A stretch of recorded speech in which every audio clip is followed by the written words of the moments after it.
Vážené dámy a páni, Robert Fico je nielen predsedom vlády Slovenskej republiky, ale aj náš priateľ. Za politickú stranu Smer, Slovenská sociálna demokracia, chcem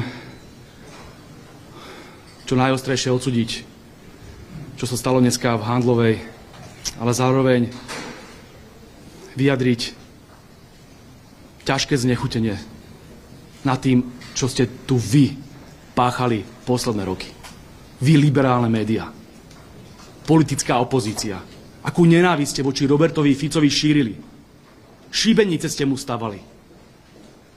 Tá zlosť a ten hnev a tá nenávisť, to je dneska výsledok vašej činnosti.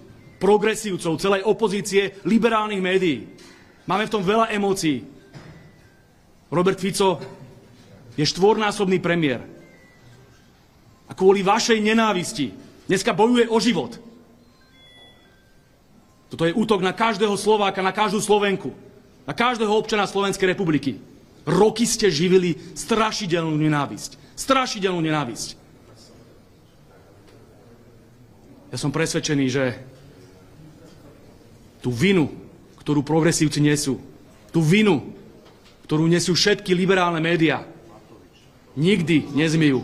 Nikdy ju nezmie Matovič. Nikdy ju nezmie Šimečka. Nikdy ju nezmie nikto z nich.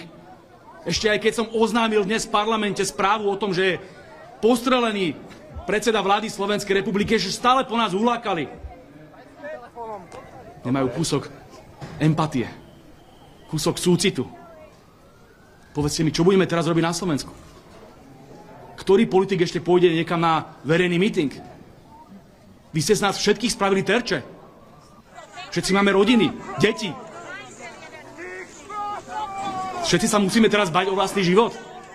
Lebo tak veľmi ste nenávideli, že si Slováci zvolili Smer, Slovenskú sociálnu demokraciu a Hlas a SNS, že ste po nás museli ísť ako po zveri.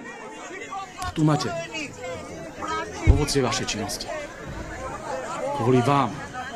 Kvôli vám je dneska predseda vlády Slovenskej republiky Robert Fico.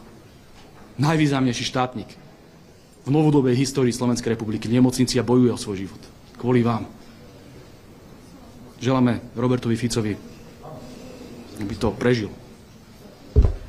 Aby bol zdravý. Kvôli vám.